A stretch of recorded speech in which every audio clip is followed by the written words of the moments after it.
Olá, eu sou o professor Luciano de Gianpietri e na aula de hoje de estrutura de dados veremos a implementação dinâmica de filas. Na aula passada, conforme vocês se lembram, nós vimos como implementar de maneira estática, do que a gente chamou de implementação estática de uma fila, e o que era uma fila. Uma fila nada mais é do que uma estrutura de dados na qual a inserção acontece no final, assim como uma fila de pessoas, quando você chega na fila você vai para o final da fila, e a exclusão acontece no início. Então, na aula de hoje, o que teremos de diferente é que a implementação é dinâmica, ou seja, para cada elemento novo nós alocaremos memória para ele e cada elemento precisa dizer quem é seu próximo para a gente conseguir acompanhar, rastrear todos os elementos da nossa estrutura. Isso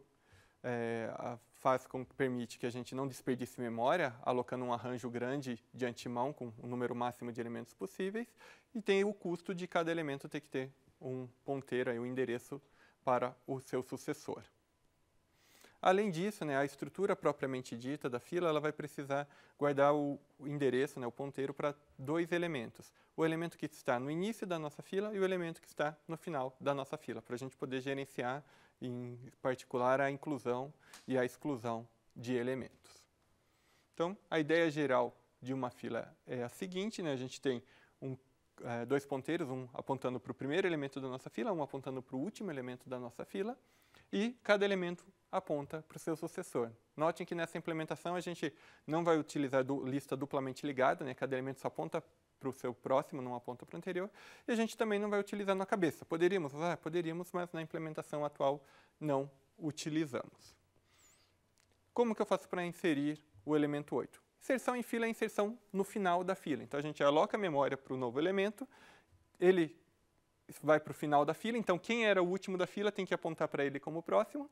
Além disso, o nosso campo fim tem que apontar para ele, porque ele é o novo fim da fila, ele é o novo elemento da fila, então ele está no fim da fila. E como que excluímos um elemento da nossa fila? A exclusão é no início, então o que temos que fazer? O nosso campo início apontava para o primeiro da fila, agora ele tem que apontar para o segundo da fila. Além disso, temos que apagar a memória, liberar a memória desse elemento que era o primeiro da fila. Então, essa foi a ideia geral. Vamos ver agora como fica a modelagem computacional dessa estrutura. Vamos fazer a alocação dinâmica de memória, então nós vamos utilizar a biblioteca malloc, e além disso, cada registro tem que apontar para o seu próximo. O registro é o mesmo que nós utilizamos nas últimas aulas, e cada elemento, que tem um registro dentro dele, deixando mais claro isso, cada elemento tem que apontar para o seu próximo, então ele vai ter um registro dentro dele e uma indicação, um endereço de quem é seu próximo. Aqui, para ficar um pouquinho diferente do que a gente fez nas outras aulas, eu criei um nome para um ponteiro de elemento chamado ponte, isso a gente já tinha feito nas outras aulas. A diferença é que eu tinha usado um outro comando typedef nas outras aulas, eu colocava typedef, elemento asterisco ponte. Aqui, só para vocês perceberem que é possível, utilizando a mesma linha, na mesma estrutura que eu declarei um elemento, a estrutura do tipo elemento, dei um nome para essa estrutura de elemento, eu também crio um novo nome, o nome ponte, que é um ponteiro para elemento. A sintaxe é um pouquinho diferente, mas é só para vocês saberem que é possível fazer dessa maneira.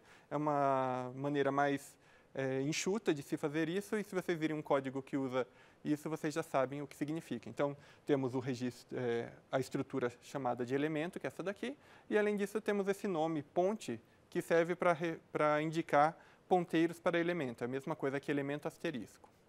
Por fim, definimos a nossa estrutura fila, que nada mais é do que dois ponteiros, ela é uma estrutura composta de dois campos, que são dois ponteiros do tipo elemento, os elementos da nossa fila, um para indicar onde está o início, o primeiro elemento da nossa fila, e outro para indicar onde está o fim da nossa fila. As funções que queremos implementar para uma fila são as mesmas que temos implementado ao longo das aulas, de inicialização, contagem do número de elementos, exibição de elementos, inserção e exclusão, com destaque que a inserção é no fim, a exclusão é no início.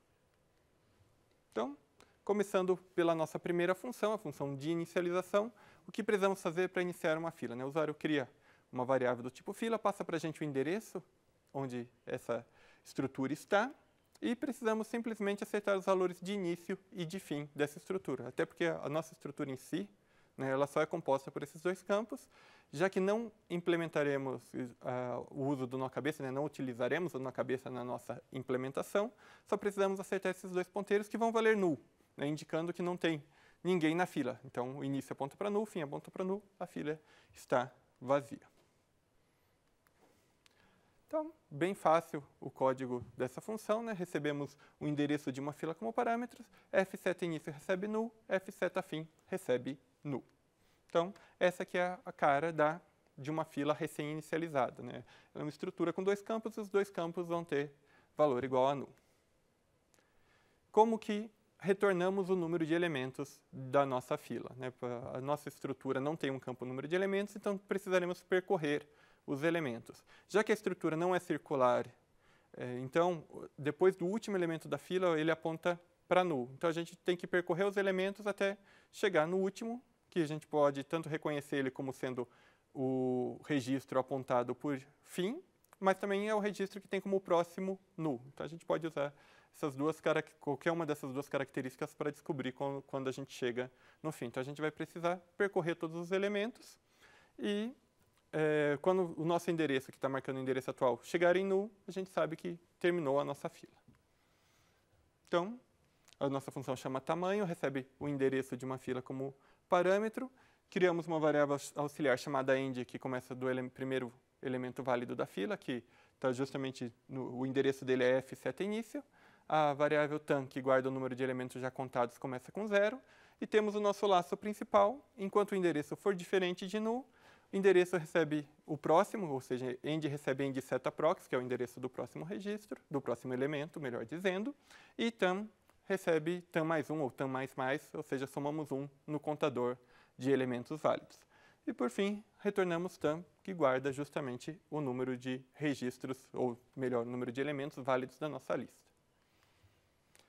Para exibir elementos na nossa lista, também fazemos algo muito parecido com o que temos feito nas últimas aulas para as implementações dinâmicas, que é percorrer todos os elementos, assim como acabamos de fazer para contar quantos elementos tem. A diferença é que, ao invés de somar 1 numa variável de tamanho, a gente imprime a chave do elemento atual. Então, vamos começar do início até o final. Endereço começa com início. Vamos imprimir aquele cabeçalho da impressão, né, que é a palavra fila, dois pontos, espaço, abre aspas, para daí imprimirmos as chaves dos elementos, do início da fila para o final, e por fim vamos imprimir enter.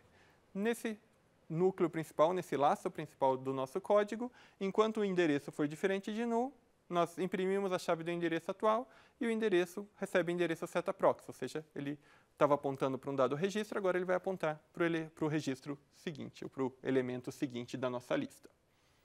Para inserção de um elemento, a gente tem que lembrar que a inserção sempre acontece no final.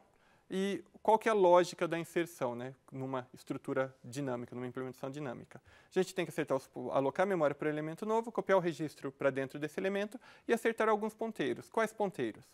Já que a estrutura não é circular e ela também não é duplamente ligada, a gente tem que pedir para o elemento anterior ao elemento que está sendo inserido para apontar para ele como próximo. E, no nosso caso, né, a inserção no final, tem que o próximo do elemento novo, do elemento que está sendo criado, vai ser null, porque ele está no final da lista, da nossa fila, melhor dizendo.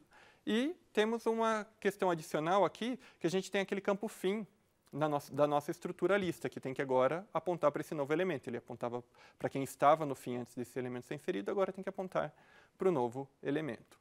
Então, a nossa lógica vai ser essa, alocar a memória para esse novo elemento, ele vai ser colocado após o último elemento da nossa fila e o campo fim tem que apontar para ela. Tem um pequeno detalhe aqui que se a fila já estivesse vazia, não vai ter um anterior para apontar para ele. Então, a gente tem que fazer esse teste se a fila estava vazia ou não, porque se a fila estava vazia antes do elemento ser inserido, então o início também tem que apontar para esse elemento novo. Então, aqui um exemplo do código já com uma representação gráfica, a gente vai seguir linha a linha e depois comentar como ficaria se a estrutura estivesse vazia inicialmente. Então, o usuário passou para a gente o endereço da fila e o registro, alocamos memória para esse novo registro, vamos copiar o registro passado para o usuário para o registro desse novo elemento. Em seguida, o campo proxy, né, conforme a gente já falou, né, o novo elemento ele é o último, então o campo proxy dele vai ser null. Então vamos acertar o campo proxy dele como sendo null. E aqui tem aquela condição de se a fila estava vazia ou não estava vazia. Se a fila estava vazia, ou seja, se início fosse igual a null, o início tem que apontar para o novo. Então, f7 início é igual a novo. Se ela não estava vazia, então o elemento atual ele tem anterior.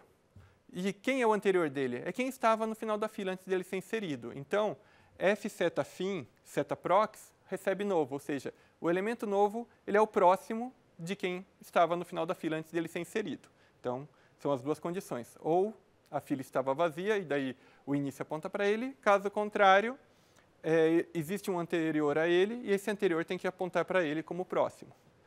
Por fim, o campo fim vai sempre apontar para o elemento novo, né? Sempre que você insere alguém numa fila, você insere no final da fila e retornamos true porque conseguimos fazer a inserção com sucesso.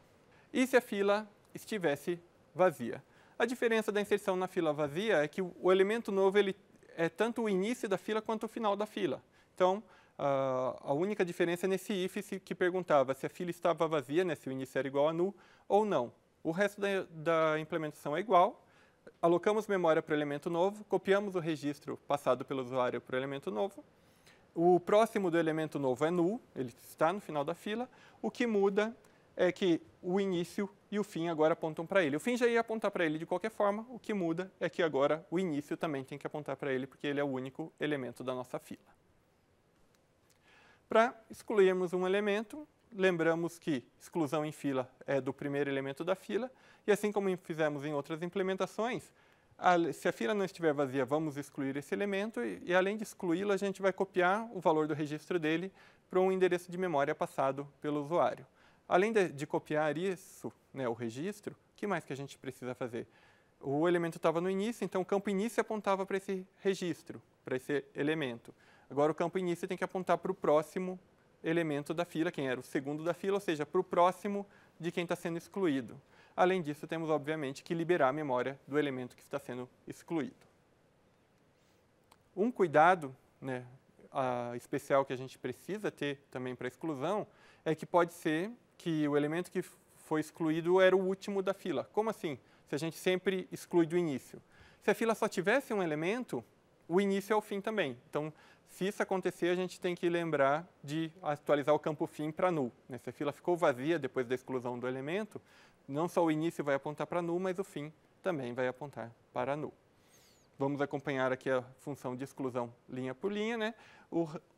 A função recebe do usuário dois parâmetros, o endereço para uma fila e o endereço para o qual ele quer que a gente copie o primeiro registro da nossa fila para lá. Primeiro teste é verificar se a fila está vazia. Se f7 início for igual a null, quer dizer que a fila está vazia. Se a fila está vazia, não dá para excluir. Então, retornamos false.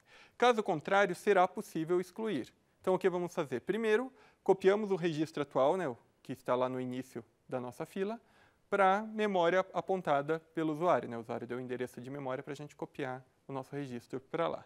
Em seguida, vamos criar uma variável auxiliar para guardar o endereço do elemento que a gente vai apagar. A gente vai chamar free com parâmetro endereço de memória, que vai ser justamente o valor guardado nessa variável apagar. O início apontava para o elemento que está sendo excluído, obviamente, a gente exclui na fila o primeiro elemento, então ele tem que apontar para o próximo desse elemento que está sendo excluído. É interessante observar que o que acontece se só tiver um elemento na fila antes da exclusão? Se nós tivermos uma fila com um único elemento, o campo proxy dele é null. Então o início vai apontar para null, o que faz todo sentido. Tinha um elemento, foi apagado, o início tem que apontar para null. Se tivesse mais gente na fila, ele vai apontar para quem é o próximo elemento da fila. O que temos que tomar cuidado agora é só se a fila ficou vazia para acertar o campo fim. O campo fim, f seta fim, só precisa ser atualizado se nós apagarmos o último elemento da fila, ou seja, e quando que a gente apaga o último elemento da fila? Quando a fila só tinha um elemento, porque a exclusão na fila é sempre do primeiro elemento. Então podemos liberar a memória do elemento apagar, e temos que fazer esse teste. Se o início agora está igual a null, ou seja, não tem ninguém, o fim tem que ser atualizado também, senão a gente vai ter problema quando nós fizermos uma inserção, porque o fim estava apontando para um registro que já não existe mais, para um elemento que não existe mais. Então, não podemos esquecer disso. Depois de fazer isso, simplesmente precisamos retornar true, significando que, ok, conseguimos efetivar a exclusão que a gente queria. Para terminar nossa implementação de fila, implementação dinâmica, falta só a reinicialização da fila, né?